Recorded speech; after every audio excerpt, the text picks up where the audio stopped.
Halo, lanjutan lagi dari suku banyak, yaitu kita akan bahas yang namanya akar-akar polinomial. Nah, jadi kita tahu ya kemarin akar-akar itu biasanya kalau misalkan kita punya ada persamaan dengan biasanya x, misalnya x-nya sampai pangkat 4 gitu ya. Misal, pangkat 3 berarti cx pangkat 2 plus dx plus e, misalnya fungsinya begitu. Gitu ya. Berarti nanti si fungsi ini dia akan punya 4 akar persamaan gitu guys. Gitu ya. Yang mana nilainya biasanya kita tulis di himpunan penyelesaian gitu. Misalnya berapa x1 berapa gitu ya, x2, x3, x4 kayak gitu. Jadi kuncinya adalah untuk tahu sebuah fungsi punya berapa akar persamaan, itu kita cukup lihat suku atau x tertingginya itu pangkat berapa, x pangkat tertingginya itu pangkat berapa. Jadi kalau misalkan kita punyanya pangkat 3, x maksimalnya pangkat 3, ya berarti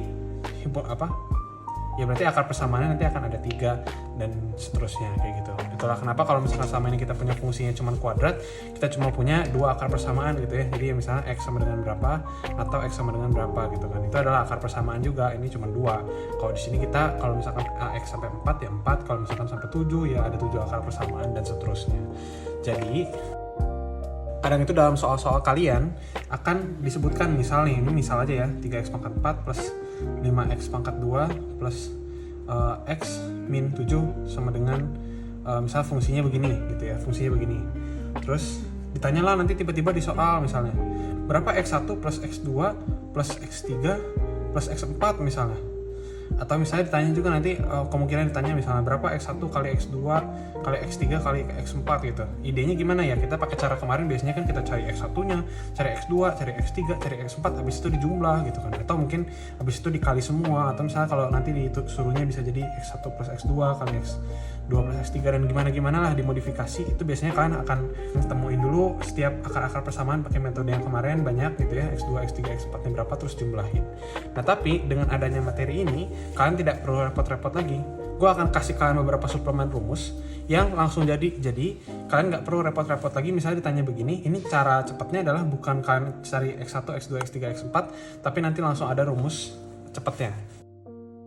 Nah, aku buka dengan fungsi yang punya 3 akar persamaan, alias fungsi yang x maksimumnya adalah pangkat 3, x pangkat 3 plus bx pangkat 2 plus cx plus d gitu ya. Nah, ada rumus-rumus. Yang pertama, rumusnya bunyinya gini.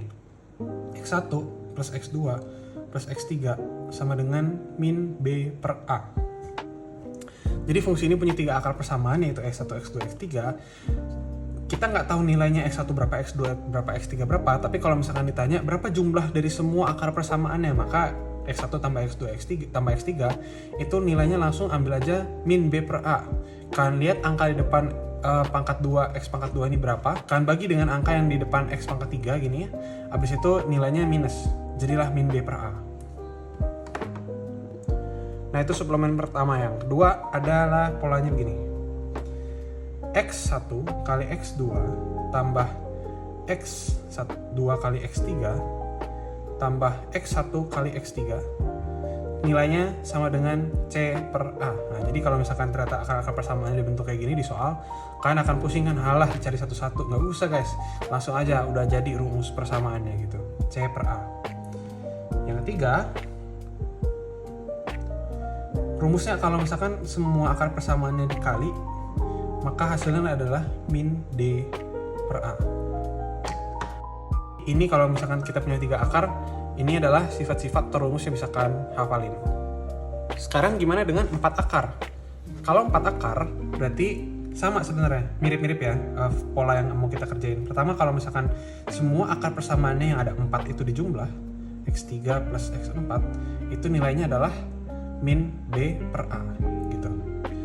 Yang kedua, kita mulai kali-kali dengan masing-masing 2 gitu ya. Jadi gini maksudnya, misal kita mau bikin pola X1 kali X2 tambah X1 X3 kali X3 tambah X1 X4, nah dikali semua, berpasang-pasangan semua, tambah X2 X3 tambah X2 X4 tambah X3 X4. Nah, udah ketemu pasangan semua ya.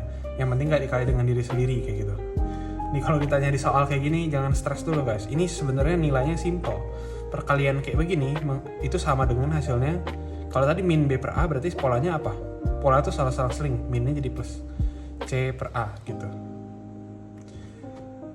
Nah sekarang masih perkalian tapi sekarang pasangannya 3 bertiga. Jadi X1, X2, X3 saling dikali ini ya. Tambah X1, X2, X4 tambah X1, X3, X4 tambah X2, X3, X4. Ini nilainya berapa? Kalau ini min B per A, C per A, ini min D per A. Nah, kayak gitu. Berarti yang keempat ini adalah kalau dikali tapi kalinya berpasangan 4. Berarti habis X1 kali X2 kali X3 kali X4 itu nilainya sama dengan ini min plus berarti E per A gitu. Jadi gitu guys, polanya tuh gitu. Kalau misalkan kita ada 5 akar, 6 akar, 7 akar terus gitu kita bikin persamaannya gitu. Yang pertama min B per A, C per A, min D per A, E per A dan seterusnya. Terus yang di sininya adalah berarti sebelah kirinya adalah ini kalau misalkan dia nggak berpasangan sama sekali, ini dia berpasangan 2, ini berpasangan 3 kalinya ya, ini berpasangannya 4 kalinya gitu. Cuman rata-rata di soal-soal, cuman mayoritas soal harusnya sih sampai maksimal 4 akar lah. Kalau 5 akar udah terlalu ngejelimet sebenarnya. Kecuali dia cuman bicara S1, S2, S3, S4, S5 gitu ya. Tapi intinya kalian ngerti kan polanya gitu. Jadi pahamin aja polanya, cara bikin rumusnya kayak gimana gitu guys. Contoh soal, kita punya fungsi yang bentuknya adalah 7x pangkat 4 kurang 3x kuadrat plus 4x min 1. Ditanya berapa jumlah semua akar persamaan dari fungsi ini dan juga berapa x1 kali x2 kali x3 kali x4. Jadi cara jawabnya gimana? Jumlah semua akar persamaan bukan berarti oh jumlahnya 4 gitu ya, enggak gitu. Tapi maksudnya semuanya dijumlah nilainya berapa. Nah, yang kita perlu notice atau yang perlu kita pahamin bahwa di sini ini tuh bentuknya kan berarti bentuknya ax pangkat 4 plus bx pangkat 3 plus cx kuadrat plus dx plus e. Berarti kita bisa bilang yang namanya a itu berapa? Nilainya 7. B-nya berapa yang pangkat 3? Nggak ada ya, 0 berarti. Gitu, 0. Terus c-nya berapa? Min 3, jangan lupa minusnya ikut gitu ya. D-nya 4, E-nya min 1 gitu. Jadi kalau misalkan ditanya jumlah semua akar persamaan dia karena dia pangkat 4 berarti jumlah akar persamaannya ada 4 juga. Jadi cara jawab yang A ya berarti kan X1 plus X2 plus X3 plus X4. Kalau pakai rumus yang tadi udah kita bahas itu nilainya kita nggak tahu X1, X2, X3, X4 nya ini berapa, tapi nilainya adalah min B per A. Yang mana B-nya ini adalah 0. Jadi min 0 per 7 gitu ya, sama dengan 0. Jadi jumlah semua akar persamaan itu 0 gitu. Nah, berapakah kalau misalkan semua dikali, berapa nilainya gitu ya? X1 kali X2 kali X3 kali X4 itu nilainya adalah, kalau misalkan di yang pangkat 4 itu jadinya E per A gitu. E per A. Oleh karena itu yang mana E-nya? Min 1 per 7. Sebenarnya ini udah min 1/7. Kalau dikali semua nilainya adalah min 1/7. Kayak gitu